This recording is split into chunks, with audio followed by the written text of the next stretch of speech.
दोस्तों, बिहार चुनाव के नतीजों ने सबको चौंका कर रख दिया है। जहां एक तरफ खुशियां और जश्न का माहौल है, वहीं दूसरी तरफ एक बड़ी खबर निकल कर आ रही है। सूत्रों के हवाले से यह खबर निकल कर आई है और यह बताया जा रहा है कि आरजेडी ने सभी नतीजों को, रिजल्ट को मानने से, एक्सेप्ट करने से इनकार कर दिया है। यहां तक कि जितने भी विधायकी जीते हैं उन सभी को इस्तीफा वो लोग दे देंगे। ये बड़ी खबर दोस्तों निकल कर आ रही है। आपको मैं हेडलाइन दिखा रही हूं, हेडलाइन एक बार पढ़िएगा। आरजेडी ने निर्वाचन आयोग के परिणाम को मानने से किया इनकार, सभी जीते हुए विधायक भी देंगे इस्तीफा। सूत्र दोस्तों आप देखिएगा कि किस तरीके से बिहार के चुनाव के नतीजे, जहां तेजस्वी यादव कल प्रेस कॉन्फ्रेंस कर ये ठान चुके थे कि 18 तारीख को शपथ लेने वाले हैं, जहां विपक्ष ये ठान चुका था, महागठबंधन ये ठान चुका था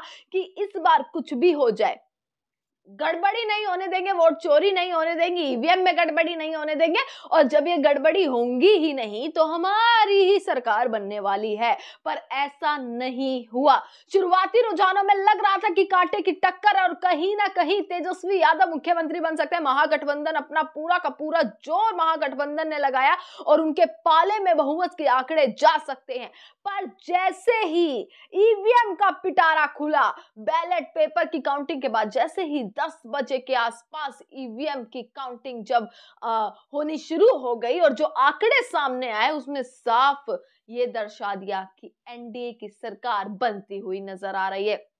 और अब ये चीजें क्लियर हो गई हैं। हालांकि कुछ नेता ये कह रहे थे कि शाम तक पता लगेंगी चीजें, शाम तक देखा जाएगा, 5 बजे के बाद नतीजे बदल सकते हैं, जैसे पहले हुआ था वैसा कुछ हो सकता है, 2015 में जैसा हुआ वैसा कुछ देखने के लिए मिल सकता है। इसकी उम्मीदें भी लगाई जा रही थी, पर अब दोस्तों ये साफ हो चुका है और अब 200 सीट एनडीए जो है अपने खाते में जमा कर चुका है, अपने खाते में ले चुका है। और इसको लेकर महागठबंधन में पूरे तरीके से दोस्तों सन्नाटा और मायूसी छाई हुई है, क्योंकि वोटर अधिकार यात्रा, बिहार अधिकार यात्रा, बहुत सारी यात्राएं निकाली, जनसभाएं करी, तेजस्वी यादव ने पूरा एडी चोटी का जोर लगा दिया, जिसके बाद ये तमाम चीजें सामने आ रही थी कि भाई इस बार तो बिहार में परिवर्तन होगा और इस बार तो सारी सीटें जो है इस बार कमाल होने वाला है। पर एकदम से पासा पलट जाता है और 10 बजे के आसपास जो नतीजे सामने आने लगते हैं उससे पूरा मायूसी का माहौल छा जाता है। और इसी के साथ दोस्तों आरजेडी इस चीज को हजम नहीं कर पा रही है कि उनकी इतनी कम सीटें आई हैं और उन्होंने ये फैसला ले लिया है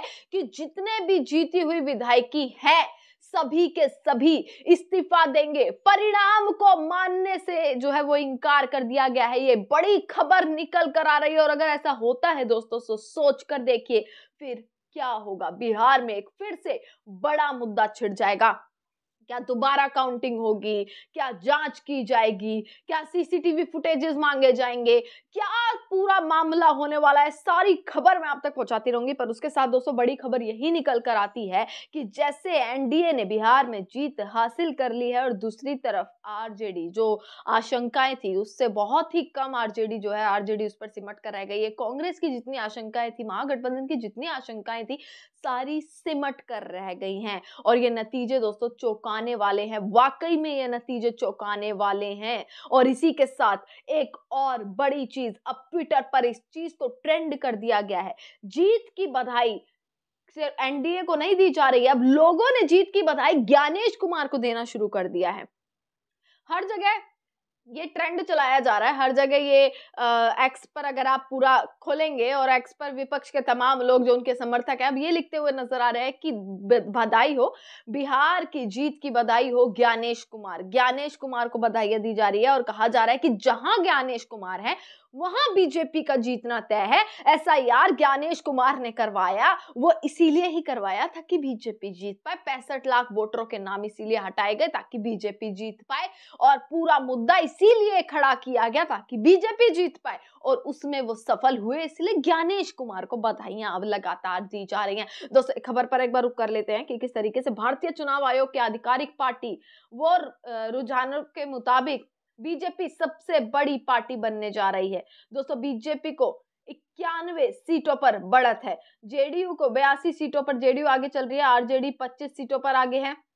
अ, रामविलास पासवान की पार्टी जो है वो 21 सीटों पर आ गई। ये पूरे मामले अब जो है आते जा रहे हैं। जहाँ तक है अभी 1-2 2-4 सीटों का ही हेर-फेर जो है वो रहने वाला है। ऑलमोस्ट जो है वो चीज़ें सामने आ चुकी हैं। दोस्तों आपको बता दें आरजेडी के सांसद मनोज झा ने एक बात कही है, एक बयान दिया है कि वोटों की गिनती जारी है। एक मनोवैज्ञानिक खेल भी चल रहा है। हमने पाया कि 65 से 70 से अधिक सीटों पर अंतर 3000 से 5000 वोटों से कम है और हमें यकीन है कि उन सीटों पर स्थिति बदल सकती है। वोटों की गिनती बेहद धीमी है, यह सिर्फ शुरुआती रुझान है। हमने ऐसे रुझानों को अंत तक बदलते देखा है। ये कहते हुए अभी विपक्ष पूरी उम्मीद लगाए बैठा हुआ है और विपक्ष की तरफ से बार-बार कंचना यादव है, उनके तमाम प्रवक्ता जो हैं, वो ये चीज़ कह रहे हैं कि जहाँ पर उनकी सीटें आ रही हैं, वहाँ पर इलेक्शन कमीशन की साइट पर अगर आप जाएँगे, तो वहाँ पर बहुत ही कम धीमी स्पीड में जो है वो उनकी वोटिंग की जो काउंटिंग है, वो चल रही है।